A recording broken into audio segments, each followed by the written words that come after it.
Oi, pessoal! Hoje a gente vai mergulhar fundo numa coisa que está na base de tudo, a energia. Já parou para pensar como cada célula do nosso corpo consegue gerenciar, transformar e usar energia para fazer absolutamente tudo? Vamos desvendar juntos os segredos do metabolismo e daquela molécula incrível, o ATP. Então, o nosso caminho vai ser o seguinte: a gente começa vendo de onde vem a energia para a vida. Depois vamos entender a lei que comanda todas as reações químicas. Aí a gente entra nos dois lados do metabolismo, construir e quebrar. Em seguida, o foco vai todo para a estrela do show, o ATP, e como ele é produzido. E no final, a gente amarra tudo para entender o equilíbrio que nos mantém funcionando. Beleza, vamos começar do começo.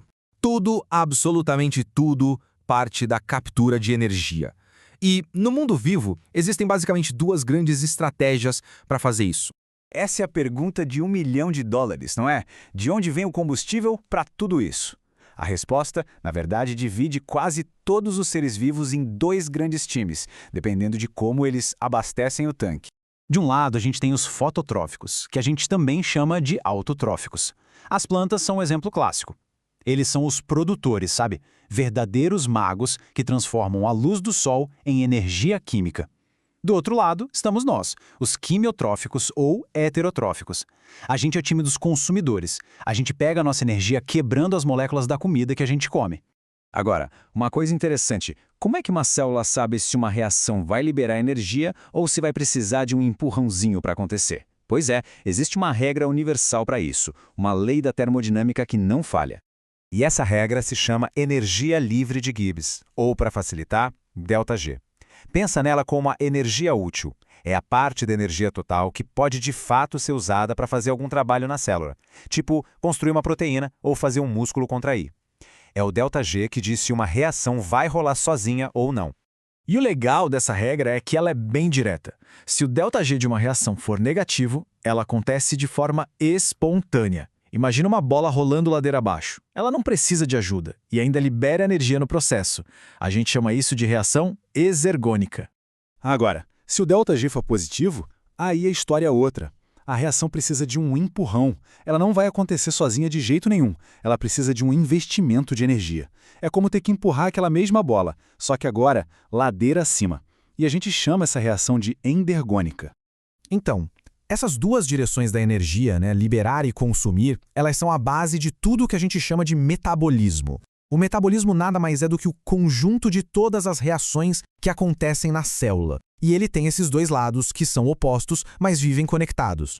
Dá uma olhada nessa tabela que ela deixa tudo bem claro. De um lado, o anabolismo é o processo de construção. Pensa em ganhar massa muscular, por exemplo. Ele precisa de energia, então é endergônico. Do outro lado, o catabolismo, que é a quebra. É o que o corpo faz quando queima gordura para gerar combustível. Esse processo libera energia, então é exergônico. E o mais legal é como o corpo regula isso. Hormônios como a insulina mandam o corpo construir, enquanto a adrenalina, por exemplo, acelera a quebra para dar energia rápida numa emergência. E é aqui que a mágica acontece. A conexão principal. O catabolismo quebra os nutrientes e libera energia, certo? Essa energia é capturada e guardada em moléculas de ATP. E é justamente esse ATP que o anabolismo usa como combustível para construir tudo que a célula precisa. É um ciclo perfeito, quebrar para gerar energia e usar essa energia para construir de novo. Então, percebe? O grande conector disso tudo, a peça-chave que faz essa engrenagem toda girar, é essa molécula intermediária, o ATP. Essa frase aqui resume tudo perfeitamente. Se a energia que o catabolismo libera fosse dinheiro no banco, o ATP seria a nota, a moeda corrente. É a forma que a célula usa para pagar por praticamente todas as atividades que gastam energia. A estrutura dele é o segredo de tudo. A gente tem uma base, a adenosina, e nela está ligado a uma fila com 3 grupos fosfato. Agora, imagina que as ligações químicas entre esses fosfatos são como molas super comprimidas, sabe? Cheias de energia, só esperando para ser liberada. E é exatamente isso que a célula faz. Quando ela precisa de energia para alguma coisa, ela vai lá e corta a última ligação, soltando a última mola. O ATP, que era trifosfato, perde um fosfato e vira ADP, adenosina difosfato. E a energia que estava guardada naquela mola é liberada para impulsionar o que for preciso. Ok, a gente já entendeu que o ATP é vital, mas de onde ele vem? Como a célula fabrica essa moeda? Basicamente, existem duas grandes vias de produção, e o que diferencia elas é um ingrediente muito importante: o oxigênio.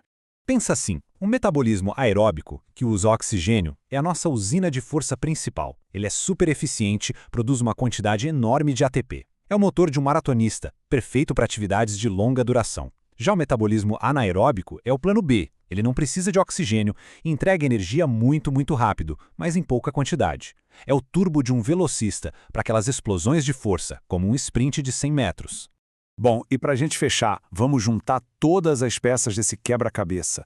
Vamos ver como o catabolismo, anabolismo, ATP e as vias de produção de energia se encaixam num sistema dinâmico que, no fim das contas, sustenta a vida.